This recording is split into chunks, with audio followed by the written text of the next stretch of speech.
Terdapat sebuah kisah yang menceritakan tentang seorang pemuda dan kisah perjuangan cintanya yang sangat begitu mengharukan. Dan cerita ini dimulai dengan seorang pemuda yatim piatu yang meminta untuk diceritakan kembali tentang orang tuanya yang sudah kembali ke alam baka. Diceritakanlah oleh orang tua angkatnya yang telah merawatnya sejak dia ditinggal kedua orang tuanya yang ia panggil Mak Basi. Diceritakanlah bagaimana kisah kedua orang tuanya itu. Ayah pemuda itu merupakan seorang yang bergelar pendekar sultan di tanah Minangkabau.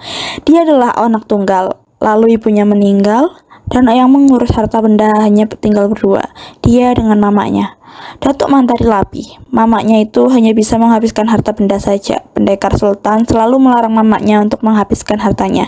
Tapi apalah daya dia, hingga suatu saat adu mulut antara pendekar sultan dengan mamanya yang mengakibatkan sesuatu yang tidak diinginkan terjadi.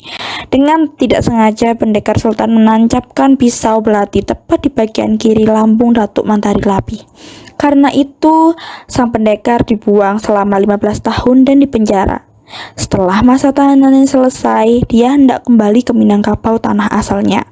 Oleh karenanya, dia berdiri di tanah Makassar.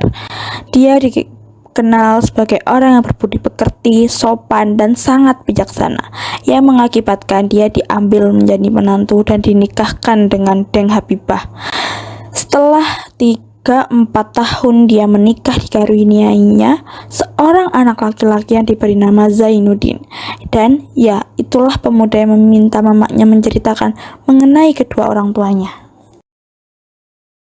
Sungguh malang nasib pemuda itu. Dia telah ditinggal ibunya pada saat dia baru berumur 9 bulan.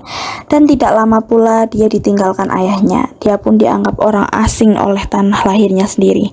Karena ayah Zainuddin bukanlah orang Makassar asli. Di tanah ayahnya dia dianggap orang asing pula karena ibunya bukanlah orang Minangkabau. Di tanah ibunya dia tak dianggap. Di tanah ayahnya pun dia tak dianggap juga. Dia selalu menginginkan untuk pergi merantau ke tanah lahir ayahnya Minangkabau untuk melihat tanah nenek moyangnya, dan akhirnya niatnya bulat untuk pergi merantau dan diminta izinnya terlebih dahulu kepada mamanya, dan akhirnya diizinkan pula dirinya pergi merantau. Mungkin rasanya alam saya jika saya masih berada di negeri Makassar ini, Pak Basi. Lantas apa yang kau inginkan itu? Izinkanlah saya untuk merantau ke tanah nenek moyang saya, tempat ayah saya dilahirkan. Izinkanlah saya sangat ingin melihat negeri itu. Dan saya bukan hanya sembarang pergi di sana, tapi saya akan menuntut ilmu agama dan ilmu dunia pula, Mak. Tapi apakah engkau sudah siap menghadapi ketidaktahuan mereka akan dirimu? Insya Allah saya sudah siap, Mak. Asalkan Mak memberi izin, saya akan tenang di sana. Baiklah, jika itu yang kau inginkan, ikutlah ilmu sebenarnya. Bawalah harta warisan ayahmu bersama untuk kamu. Saya akan membawa warisan itu, tetapi tidak semua. Mak lipat gandakan saja uang sisanya untuk bekal saya dan Mak di sini. Saya hanya akan meminta 15 atau 20 rupiah saja setiap bulannya. Baiklah, jika memang itu yang menurutmu terbaik, Mak tidak ada hak untuk memaksa dan melarangmu. Pergilah engkau. Saya akan pergi ke Minangkabau besok. Saya akan menyiapkan semuanya sekarang. Oh, Udin, sebenarnya saya tak lepas membiarkanmu pergi, tapi ya sudahlah. Mungkin ini takdir Tuhan. Sering-seringlah engkau mengirim surat kepada di sini.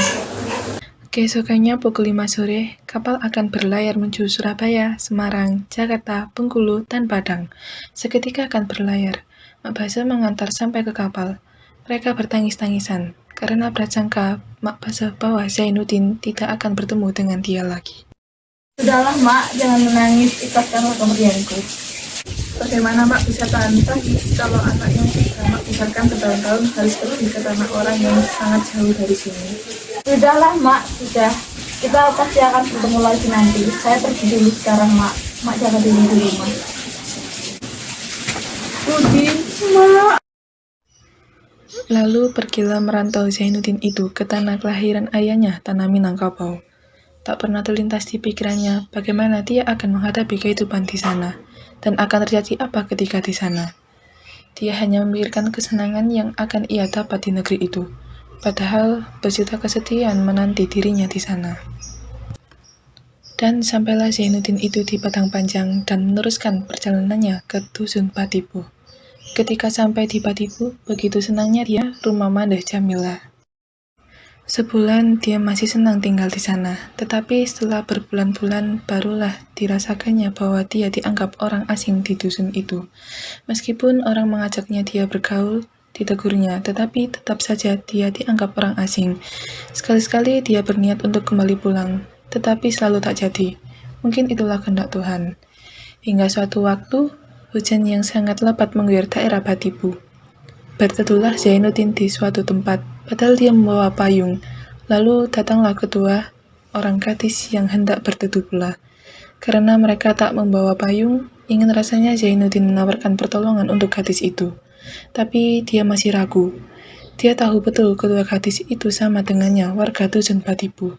Dia tahu juga nama seorang gadis itu, yaitu Hayati. Barulah dia berani menawarkan bantuan kepada dua gadis berkerudung itu. Enci, ya Tuhan, sukakah Enci juga saya tolong? Apakah gerangan pertolongan Tuhan itu? Berangkatlah Enci lebih dahulu pulang ke Patipu. Marah mama dan ibu Enci kelak jika terlambat benar akan pulang. Pakailah payung ini, berangkatlah sekarang juga. Terima kasih. Janganlah Enci tolak pertolongan dari saya. Dan Tuhan sendiri bagaimana? Itu tak usah Enci susahkan. Orang laki-laki semuanya gampang baginya. Pukul 7 atau 8 malam pun saya sanggup pulang. Berangkatlah dahulu. Kemana payung ini kami antarkan? Untuk saja antarkan payungnya ke rumah Mandah Jamila. Terima kasih Tuhan atas budi yang baik itu. Baru pertolongan demikian, Ibu sudah hendak mengucapkan terima kasih. Pergilah Hayati dengan temannya menggunakan payung Zainuddin. Setelah reda pun akhirnya Zainuddin pulang. Di perjalanan dia melihat pemandangan yang indah. Dan tiba-tiba bayangan akan wajah Hayati pun muncul di pikirannya. Dan dia senyum-senyum sendiri mengingatnya. Dia sangat bahagia padahal gadis itu yang akan memberikan keperihan yang bertubi-tubi kepadanya kelak. Dengan refleks dia menyebut nama Hayati sekeras-kerasnya. Dan kembalilah dia ke rumah bakunya. Pagi sekali pada esoknya, datanglah seorang anak lelaki yang mengantarkan payung yang dipinjam Hayati dari Zainuddin, dan diberikannya pula sepucuk surat, katanya dari Hayati untuk Zainuddin. Diambil olehnya dengan tangan gemetar, lalu dibacanya surat itu, dan ternyata isinya ucapan terima kasih dari Hayati atas pertolongan yang diberikan Zainuddin kemarin sore. Begitu senang Zainuddin menerima surat itu. Dibacanya berulang-ulang tersenyum-senyum jika dia ingat akan isi surat itu. Hatinya amat tertarik untuk melihat keindahan alam Patipu. Berkelilinglah dia di dusun itu hingga sampailah ke sepiring sawah. Dan dia melihat seorang lelaki tua yang sedang mencabit sawah.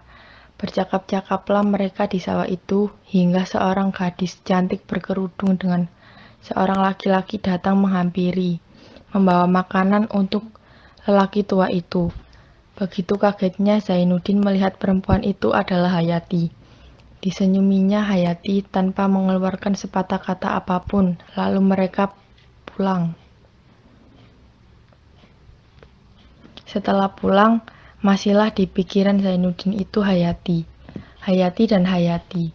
Begitupun dengan Hayati selalu memikirkan Zainuddin, hingga ia mencurahkan apa yang dia rasakan kepada sahabatnya Khadijah, dengan melalui sepucuk surat. Surat itu berisi bahwa Hayati merasakan bahwa dia merasa ada yang berbeda antara perasaannya kepada Zainuddin. Seperti ada sebuah getaran, bukan hanya getaran hati, tapi getaran jiwa terhadap lelaki itu pun dirasakannya. Zainuddin juga selalu memikirkan Hayati, tak mengenal pagi, siang, sore, yang pikirannya itu hanyalah sosok Hayati. Hingga pada suatu hari, di waktu matahari hendak terbenam, Zainuddin berani menemui Hayati untuk memberikan sepucuk surat. Ungkapan apa yang dia rasakan kepada Hayati. Surat itu berisi cerita tentang kesedihan hidup Zainuddin dan tentang perasaan yang Zainuddin rasakan saat itu. Dan Zainuddin pun meminta Hayati untuk menjadi sahabatnya. Surat itu dibaca Hayati. Ternyata isi surat itu mengena terhadap hati Hayati hingga meneteslah air mata Hayati ketika membaca. Setelah itu dia menjadi bingung apa sebenarnya perasaan yang dia rasakan kepada Zainuddin. Lain halnya dengan perasaan yang Zainuddin rasakan. Setelah 4 hari, suratnya itu tak mendapat balasan dari Hayati. Zainuddin pun menjadi bingung. Apa ada yang salah dengan isi suratnya? Atau Hayati tak suka dengan suratnya? Hingga tak sudi untuk membalas surat-suratnya itu. Karena itu, Zainuddin menjadi malu ketika melihat Hayati. Selalu dia lari terpirit-pirit ketika dia melihat Hayati. Hingga dia bertemu dengan Hayati, ternyata salah sangkanya dijelaskan oleh Hayati. Yang intinya dia tidak bisa membalas karena dia tak punya kepandaian untuk menulis surat. Hai Tuan Zainuddin. Hayati, mengapa akhir-akhir ini Tuan tak kelihatan dan bila bertemu di tengah jalan Tuan serupa mengelakkan diri? Saya malu Hayati, saya takut. Tidak perlu Tuan merasa takut lamaran surat Tuan. Surat yang begitu indah susunannya menarik dan membuka pintu hati manusia. Jadi adakah suratku mendapat penerimaan yang baik? Surat itu bagus sekali, menyedihkan dan merawankan, dibuat dengan hati yang tulus rupanya. Tapi sayangnya saya tak ada kepandaian yang sebagai kepandaian Tuan membalas surat yang indah-indah itu. Aku tak meminta balasan, yang aku minta hanya satu, jangan kecewakan hati orang yang beruntung kepadamu. Setelah mengetahui bahwa suratnya itu mendapat penerimaan yang baik, begitu senang hatinya, dan sering pula dia mengirimkan surat kepada Hayati yang isinya tentang perasaannya kepada Hayati. Tetapi setelah itu tidak mendapatkan balasan, pupuslah harapannya. Tapi harapannya kembali meningkat ketika diantarkan sepucuk surat untuknya dari Hayati, yang isinya mengapa dia jarang membalas surat Zainuddin dan diajaknya bertemu Zainuddin di Tangau Sawah. Dan bertemulah mereka, dan mereka membicarakan mengenai status hubungan mereka. Sudah lama agaknya Tuan menunggu saya di sini. Biar sampai matahari terbenam dan cahaya diberikan bintang-bintang, saya akan menunggu kedatanganmu, karena orang yang sebagai engkau tidaklah akan sudi memungkiri janjinya. Mengapa dengan suratku Hayati, hingga engkau tak sudi membalasnya? Mengapa engkau menangis? Begitu sulitkah mengatakan alasanmu padaku, atau kau telah membenci diriku? Bukan begitu Tuan, saya tak benci padamu, saya hanya takut akan bercinta-cintaan. Kau takut? Saya takut akan terperikan oleh percintaan, karena saya seorang gadis kampung yang telah lama ditinggal kematian ibu. Apakah kau kurang yakin dengan cinta padamu ini Hayati? Saya yakin ketulusan cintamu itu. Pantas mengapa kau terus menangis? Tak tega diriku melihat engkau menangis. Bila kita bercinta akan banyak halangannya Tuan, saya takut bahaya dan kesukaran yang akan kita temui di jalan ini yang kita tempuh. Ya, apakah keputusanmu itu? Baik kita bersahabat saja. Kita bersahabat dan bercinta Hayati. Karena kau tak cinta padaku, artinya kau bukan bersahabat. Habisi sajalah hingga ini Tuan. Oh, jadi kau mengambil keputusan yang tepat. Iya. Baiklah Hayati, besar salahku memaksa hati yang tak mau. Baiklah, mari kita tinggal bersahabat. Saya tak akan mengganggumu. Baiklah Hayati, besar salahku memaksa hati yang tak mau. Baiklah, mari kita tinggal bersahabat. Saya tak akan mengganggumu lagi. Sebagaimana hal itu disembunyikan, tetap saja hal tersebut tersebar ke seluruh penjuru kampung bahwa anak memenangkannya, Hayati memadu kasih dengan orang asing asal Makassar. Mereka berdua menjadi buah bibir orang dusun, hingga akhirnya Zainuddin pun diusir oleh orang dusun dan oleh Mamak Hayati. Begitupun dengan bakunya Mande Jamila, ia mengatakan bahwa sebaiknya Zainuddin pergi meninggalkan dusun demi kebaikan Hayati. Panjang. Ketika beberapa meter dia pergi dari kampungnya, dilihat seorang perempuan yang sedang menunggunya di tepi dusun. Rupanya ada niat hatimu untuk menungguku di sini. Memang Tuan Zainuddin, engkau tak akan kubahasakan Tuan. Aku kesini untuk melepasmu dan biar engkau pergi sejauh-jauhnya. Jiwamu akan selalu berada di dekatku. Hayati, amat besar perkataanmu itu bagiku. Hari ini saya terangkan di hadapanmu, di hadapan cahaya matahari, di hadapan roh ibu bapak yang sudah lama tiada. Saya katakan bahwa jiwaku telah diisi sepenuh-penuhnya oleh cinta kepadamu. Dan aku akan tetap di dusun Batipuh menjaga kesucian diriku untukmu. Dan jika kita bertemu lagi, saya akan tetap bersih dan suci untukmu, kekasihku, untukmu. Amat berat sekali sembahmu itu Hayati. Baiklah Hayati, aku pegang sembahmu itu. Aku akan berangkat dengan harapan yang penuh. Kirimi saya surat-surat agar saya tetap menunggumu. Dan pergilah Zainuddin dari dusun Batipuh. Setelah sampai di Padang Panjang, dia langsung mengirim surat untuk Mak Base mengenai kemalangannya di Minangkabau, dan dia mendapat balasan bahwa dia disuruh pulang ke Makassar. Tapi dia tetap ingin berjuang di Padang. Dia menginap di salah satu rumah di sana. Di sana dia belajar mengenai ilmu agama dan ilmu dunia. Dia juga tetap berkirim surat dengan Hayati. Hubungan mereka sampai saat ini masih baik-baik saja. Tidak hanya kepada Zainuddin, Hayati mengirim surat kepada sahabatnya pun Khadijah.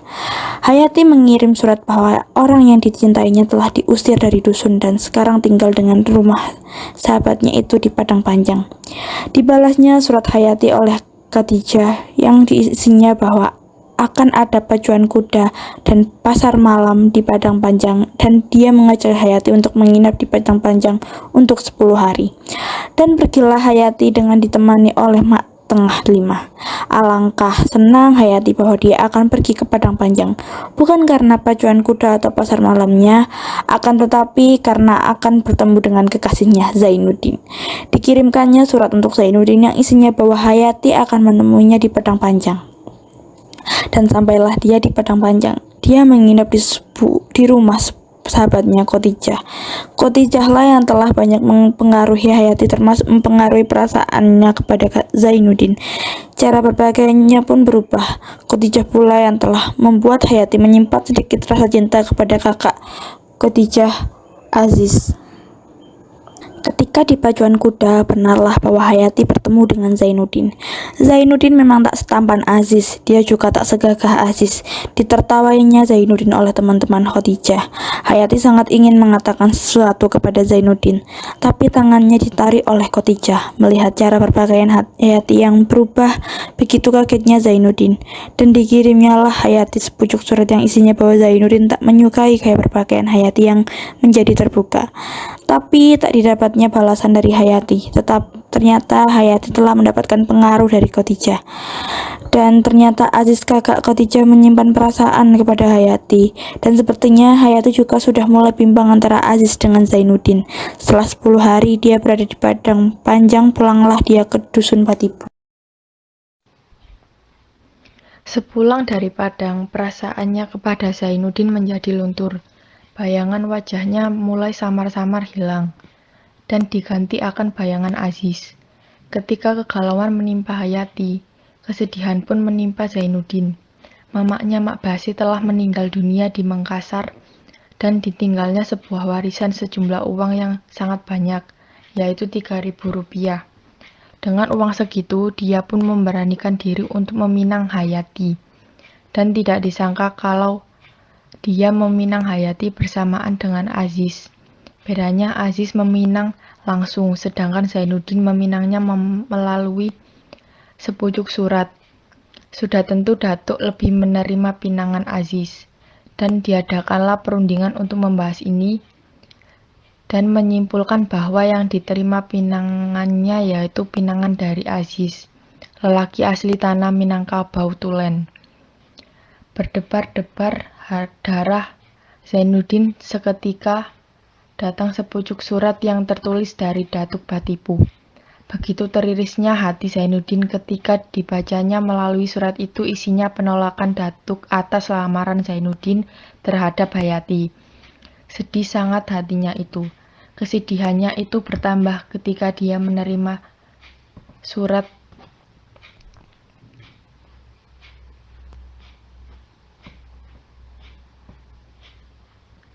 dari Khadijah bahwa Hayati telah menerima pinangannya dari kakaknya itu. Lemas seketika badan Zainuddin itu. Memang sudah 3 hari Zainuddin tak keluar kamar. Ditanya dia oleh mamaknya di Padang Panjang, dan diminta tolong mamaknya untuk memanggil Muluk pulang, karena Zainuddin ingin minta tolong kepada Muluk untuk mencari tahu mengenai Aziz. Ternyata, Selamat siang Guru, bagaimana keadaanmu? Alhamdulillah baik. Sebetulnya saya sudah hampir setahun tinggal dalam rumah ini, tapi kita belum juga berkenalan yang rapat. Bang Muluk rupanya segan untuk bertemu dengan saya, seakan-akan saya dianggap orang lain. Bukan begitu Guru, saya malu ketemu dengan Guru. Saya seorang pendosa. yang senang begitu. Jadi tangan saya bernajis pula dibandingkan dengan engkau guru. Saya ingin meminta tolong kepadamu apa? Apa yang dapat saya tolong? Insya Allah saya akan menolong guru. Meskipun Bang Muluk baru saya kenal, tapi percaya jika Abang akan menjaga rahasiaku. Begitu sulit hidupmu guruku. Lantas apa yang bisa saya bantu guru? Tolong cari tahu tentang Aziz, tolong selidiki asal-usulnya. Jika memang dia akan untuk Hayati, saya akan ikhlas, tapi bila tidak, sungguh malah eksploitasiku itu. Mengapa engkau menggelengkan kepalamu? Sungguh malang nasib kekasihmu guru. Tak sukar untuk mencari Aziz. Siapa orang penjudi yang tak kenal dia? Apa kata Abang? Si Aziz itu bukanlah orang yang baik budi. Dia seorang penjudi, penyabu, pengganggu hubungan rumah tangga orang lain. Dia selalu memainkan hati wanita. Allah, nasib engkau Hayati. Tak usah guru rugi banyak. Percayalah mulutmu. Bagaimana jika saya menemuinya? Siapa? Aziz, saya hendak menasihatinya. Cuma guru. Setelah mendengar kata-kata Muluk, Zainuddin pun mengirimkan surat kepada Hayati sebanyak 3 surat, yang isinya menceritakan kemalangannya saat ini, dan mendapat balasan dari Hayati yang sungguh sangat menyayat hati Zainuddin, yang isinya mengatakan bahwa sebenarnya dia yang memilih Aziz setelah mempertimbangkan kondisi ekonomi. Begitu retaknya hati Zainuddin membaca surat itu, dan dibalas Zainuddin, dia pura-pura tegar dalam membalas surat itu. Dan tibalah hari pernikahan Hayati dengan Aziz. Hayati pun sangat bahagia dengan pernikahannya. Dia sama sekali tidak terpikirkan mengenai Zainuddin. Ternyata Zainuddin sedang benar-benar dalam keadaan yang sangat malang. Dia sakit dan terus mengigaukan nama Hayati terus-menerus. Telah dipanggil dukun-dukun tapi tak ada yang berhasil. Hingga dipanggillah seorang dokter. Dan dokter itu menyarankan agar orang yang bernama Hayati itu tinggal di rumah Zainuddin, agar Zainuddin cepat sadar. Awalnya Hayati tak mendapat izin dari datuk dan suaminya, tapi dengan paksaan dokter, akhirnya Hayati pun pergi ke Padang Panjang bersama suaminya, dan ditemuilah Zainuddin yang sedang tak sadarkan di atas kasur. Dipanggil namanya oleh Hayati, dan akhirnya Zainuddin pun sadar. Zainuddin, bangunlah. Ini Hayati menengokmu. Zainuddin. Siapa yang memanggil namaku? Bangunlah Zainuddin, ini saya datang. Hayati kah itu? Saya sangat kenal suaranya. Mana Hayati? Oh iya Hayati, kau datang tepat pada waktunya. Telah saya sediakan rumah buat tempat tinggal kita. Nantilah saya ambil pakaian hitam saya, pakaian pengantin ini Tuan Kadi. Ayo kita menikah Hayati. Oh sudah berina ya? Saya lupa, kau sudah kawin dengan Aziz. Kau sudah kepunyaan orang lain.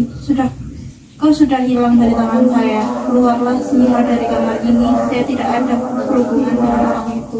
2 bulan lamanya Zainuddin sakit. Memang jiwanya sudah sadar, tapi tidak dengan pikirannya. Dia seperti orang yang ingatannya sudah tak ada, dan dia menjadi lebih senang diam di tepi sungai mendengar derasnya air sungai. Hingga suatu siang, Muluk mencari pemuda yang dipanggil guru itu, dan dia pun bercakap kepada gurunya itu dan menaikkan semangat gurunya. Hingga gurunya bangkit dan memutuskan untuk merantau ke Pulau Jawa untuk mengembangkan bakatnya dalam menulis. Hai guru muda, sedang apa kau di sini? Aku hanya ingin menenangkan pikiranku. Sampai kapan kau akan terus ingin meratapi kesedihanmu itu? Kau tak mengerti apa yang kurasakan dulu. Aku sedih. Tapi apakah kau akan selamanya seperti ini? Tidak, bukan? Bangkitlah guru, bangkit. Buktikan bahwa kau bisa hidup tanpa wanita ini. Begitukah? Bagaimana kalau saya merantau ke Jawa? Saya akan memakai bakat saya untuk menulis. Bagaimana? Nah, begitu lebih baik. Saya akan mendampingi. Baiklah, terima kasih Muluk. Sampai mati menjadi sahabat. Sampai mati menjadi sahabat. Ternyata benar, bakat menulis yang dimiliki Zainuddin itu bukanlah bakat biasa. Dia bisa cepat menjadi terkenal karena kisah hidup yang sedih yang dicurahkan menjadi sebuah hikayat. Diterbitkan di suatu surat kabar dengan inisial Z. Dulu dia harus mencari penerbit yang ingin menerbitkan hikayatnya, tapi sekarang penerbitnya mencari hasil karyanya itu. Namanya kian lama kian harum, pencariannya pun maju. Dia termasyhur dalam nama Samyat, regisseur dari pengumpulan sandiwara Andalas. Lepas masalah kehidupan Zainuddin, kita kembali ke kehidupan rumah tangga Hayati dengan Aziz. Memang pada mulanya dia merasa kalau dia adalah orang yang paling bahagia dalam kehidupan rumah tangga. Namun kebahagiaan itu hanyalah sementara, apalagi semenjak dia pindah ke Jawa. Rasanya telah ada yang berubah dari diri Aziz kepadanya. Dicurahkan hatinya kepada Khadijah dan dibalas senang oleh Khadijah. Kalau Aziz masih mencintai Hayati, mereka menjadi hidup kekurangan karena kebiasaan Aziz berjudi dan bermain perempuan tumbuh lagi dalam dirinya. Suatu sore, klub Zainuddin yaitu klub anak Sumatera mengundang Aziz dengan Hayati untuk menghadiri pertunjukan cerita tonil karangan Tuan Sabir. Dan Aziz dengan Hayati datang dalam acara itu. Begitu kagetnya Hayati dengan Aziz bahwa ketua dari klub yang mengundang mereka tidak bukan adalah Tuan Sabir, yaitu nama baru dari Zainuddin. Bertemulah mereka dalam acara itu, tapi dengan kondisi Zainuddin yang sudah berbeda, dengan jas yang mahal, dan dengan wajah yang bersih. Dia lebih gagah dari sebelumnya, dan bercakap-cakaplah mereka. Tuan Aziz dan Kang Kahil Hayati sudah lama tinggal di Surabaya ini. Sudah 3 bulan. Ajaib sekali. Sekian lama di Surabaya, baru sekali ini kita bertemu. Kami pun tak menyangka bahwa pengarang ternama ahli tonil yang selalu jadi buah mulut orang lantaran tulisan-tulisannya yang berarti itu adalah sahabat kami, Tuan Syah. Sabir. Tidak ada lagi nama yang lama, karena kurang cocok dengan diri saya. Nama Sabir lebih cocok, bukan? Semua nama cocok buat orang sepertimu. Bisa saja Tuan Aziz ini. Ternyata kehidupan rumah tangga Hayati dengan Aziz kian lama kian memburuk. Sering terjadi pertengkaran antara mereka. Barang mereka semuanya habis digadai oleh Aziz. Hingga rumah pun mereka sudah tak mampu untuk membayarnya. Pakaian Hayati juga sudah digadai untuk membayar hutang, tapi hutangnya masih tetap menumpuk. Hingga mereka memberanikan diri untuk meminta bantuan Zainuddin. Dan untungnya lah Zainuddin adalah orang yang baik, hingga dia sanggup untuk menolong mereka yang telah diperbuat per gurunya. Begitu baik gurunya itu, dan hingga pada suatu permintaan Aziz agar dia menitipkan istrinya di rumah Zainuddin, sedangkan dia akan merantau mencari pekerjaan. Saudara budi baik, saudara kepada saya sudah terlalu besar. Gaib benar diri saya sekarang, tak ada balasan dari saya, hanyalah memohon kepada Tuhan. Moga-moga jasa saudara itu terlukis pada sisinya. Itu bukan jasa, itu hanya kewajiban seorang sahabat kepada sahabatnya. Apalagi kita hidup di rantau pula. Kewajiban kita untuk menolong satu sama lain. Belum pernah saya memberi kepada saudara, saya hanya selalu menerima. Karena belum waktunya. Sekarang saya berkesanggupan, tentu saya tolong. Kelak datang pula kesanggupan saudara, tentu saudara tolong saya. Terlalu baik saudara ini, yang baik hanya Tuhan. Kini saudara, saya sudah banyak meminta pertolongan kepada saudara. Dan saya ingin meminta pertolongan ini satu lagi. Apa yang bisa saya bantu? Saya hendak mencari pekerjaan di luar Surabaya. Jika saya hendak menitipkan istri saya di rumah saudara. Saya tak keberatan bila Hayati tinggal di sini. Tapi bagaimana kalau Hayati pulang dulu ke Padang? Tidak bisa, itu tidak. Bagaimana Hayati? Setelah kepergian Aziz dari rumahnya, terjadilah kebiasaan yang baru, yaitu Zainuddin menjadi lebih senang menghabiskan waktu di luar rumah. Di rumah dia hanya makan dan tidur saja. Hingga pada suatu malam Zainuddin tak kunjung pulang. Hayati menunggunya dengan tak sabar karena sudah datang waktu makan. Dan dia bertanya kepada Muluk. Ternyata jawaban dari Muluk itu sangat membuat Hayati menyesal dan sedih. Mengapa Zainuddin tak kunjung pulang? Barangkali tengah malam baru dia kembali, sebab banyak urusan di luar. Mengapa sejak saya di sini dia bagai orang yang ketakutan saja, padahal kedatangan saya memberatkannya. Bukan Encik jangan salah terima padanya. Mengapa Abang Muluk larang saya mendekat ke kamar tulisnya. Ah, Enci, Sudah terlalu lama saya makan hati berulang jantung di sini. Berilah saya kepastian, masih dendamkah dia kepada saya? Masih belum adakah pada Engku Zainuddin maaf kepada saya? Enci, duduklah baik-baik di kursi itu. Akan saya ceritakan kepada Enci. Bagaimana? Dia seorang pemuda tak beruntung. Tak beruntung, apakah arti itu? Bukankah kemasyhuran, kemegahan, kemuliaan menjadi cita laki-laki? Apalah arti kemuliaan bila maksud tak sampai Enci? Apa maksudmu? Sudahlah, Bang Muluk, sudah. Pinangan ditolak orang. Orang lebih suka menerima laki-laki yang lebih cukup syarat-syarat adatnya. Sudahlah, Bang Muluk, sudah.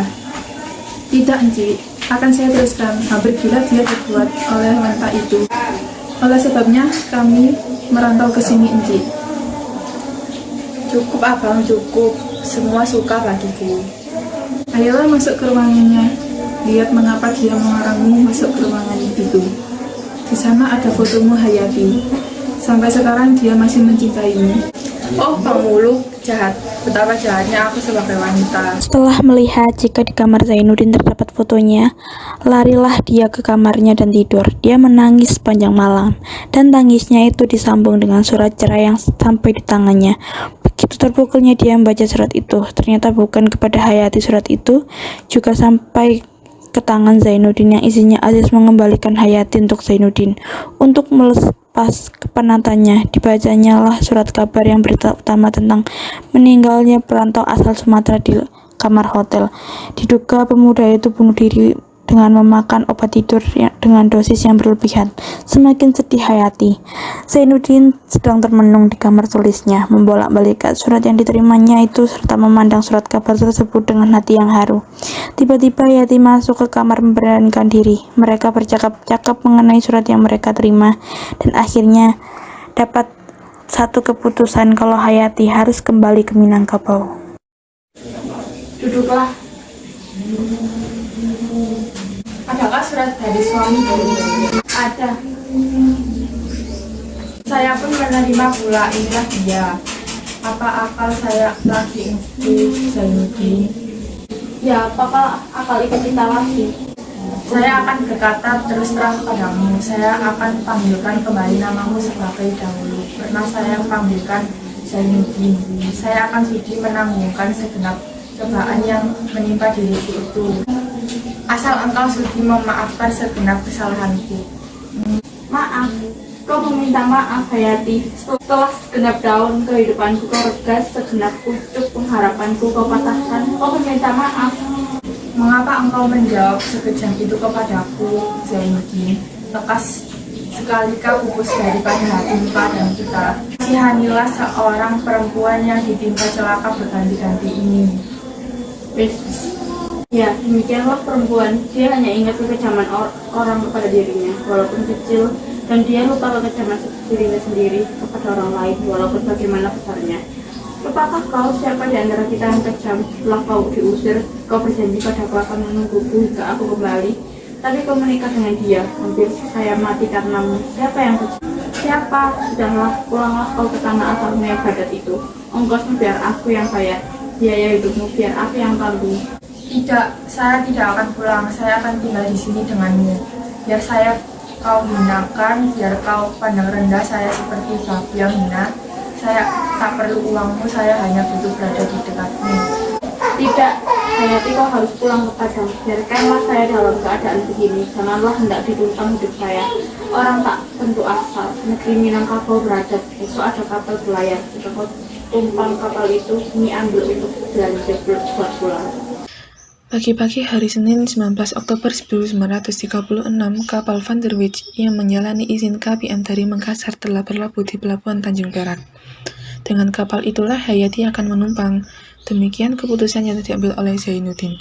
Dan dengan berat hati, dengan membawa salah satu foto Zainuddin, dia pulang meninggalkan Surabaya menuju Padang. Dititipkannya sepucuk surat untuk Zainuddin lewat muluk berisikan, "Hayati, selamat pulang. Barangkali saya sendiri tak bisa mengantarmu ke Tanjung Perak, karena ada urusan yang akan saya selesaikan di Malang. Pagi ini juga saya berangkat. Nanti biarlah Bang Muluk yang akan mengantarmu ke pelabuhan. Sebenarnya tak sampai hatiku hendak melepaskan kau layak sendiri. Saya pun telah ingin hendak pulang ke kampung, tetapi apakah akan dayaku? Keadaan belum mengizinkan. Sebab itu bila saya maaf dan jangan kau terlalu begitu. Sampai hati betul Zainuddin menyuruhku pulang Bang Muluk. Kuatkan hatimu Hayati. Jangan Tuhan kau lupakan. Dia senantiasa sayang akan hambanya. Insya Allah Bang Muluk. Sekarang saya turun. Selamat berlayar. Selamat tinggal. Tolong sampaikan surat ini juga. Baiklah Hayati. Besoknya tanggal 20 Oktober, Zainuddin pun pulang dari Malang dengan hatinya lesu, dan dia bercakap kepada Muluk kalau dia menyesali keputusan yang kemarin, dan dia akan menyusul Hayati ke Padang. Lalu dibacanya surat dari Hayati yang dititipkan ke Muluk. Setelah membaca surat itu, dia pun hendak membaca surat kabar yang begitu kagetnya dia ketika membaca kapal Van der Wijk telah tenggelam. Langsunglah pikirannya yang tidak-tidak, dia langsung mencari informasi kemana korban dilarikan.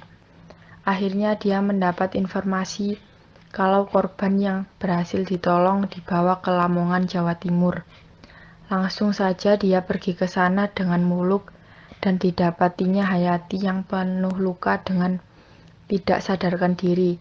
Begitu menyesalnya Zainuddin menyuruh Hayati pulang, dan dia berharap Hayati dapat bertahan dan meneruskan hidup bersamanya di Jawa. Tapi apalah daya. Tuhan berkehendak lain. Hayati meninggalkan Zainuddin untuk selamanya. Tuan Zainuddin, dari mana tahu ketika dibawa ke sini, dia memegang foto Tuan. Bangunlah engkau Hayati. Biarkanlah dia bangun sendiri. Adakah harapan akan hidup? Siapakah yang akan menentukan hidup dan mati orang? Kau Zainuddin. Ya Hayati, Allah rupanya tidak mengizinkan kita berpisah lagi. Bila telah beroleh keizinan dari dokter, kita segera berangkat ke Surabaya. Suratku bang. Sudah Hayati, sudah kuberikan. Bagaimana halnya suster? Dia terlalu payah, darah terlalu banyak keluar. Dia demam sekarang. Kalau perlu ambillah darahku. Sayang, di sini perkakas tidak cukup. Baru saja dipesankan ke Surabaya. Beberapa dokter akan menolong ke sana. Zainuddin, saya dengar perkataan Tuan Dokter. Saya tahu bahwa waktu saya telah dekat. Tidak Hayati, kau akan sembuh. Kita akan kembali ke Surabaya, menyampaikan cita-cita kita akan hidup bahagia berdua. Tidak Hayati, tidak. Sabar Zainuddin, cahaya kematian telah terbayang di mukaku. Cuma jika ku mati, hatiku telah senang sebab telah ketahui engkau masih cinta kepadaku. Hidup hanya untukmu seorang Hayati. Aku pun. Tidak Hayati, jangan kau tinggalkan aku. Setelah Hayati meninggal, Zainuddin menjadi sering sakit-sakitan. Dia pun kehilangan semangat hidupnya, hingga dia pun menyusul Hayati ke alam baka. Dia meninggal dalam menulis akhir suatu karangan, dan dia dikuburkan di sebelah makam Hayati. Begitulah kisah seorang pemuda asal Makassar dan kisah cintanya yang begitu memilukan, membuat hati yang mengetahuinya teriris dan tenggelam dalam kesedihan.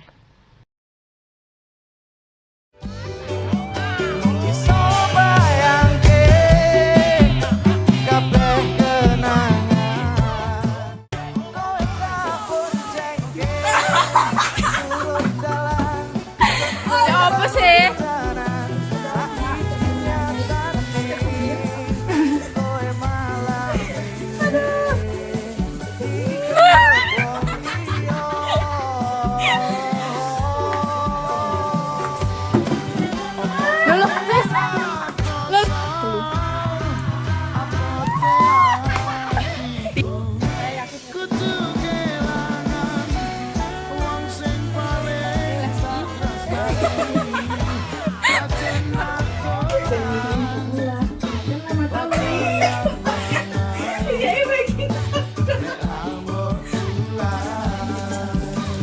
Ya, saya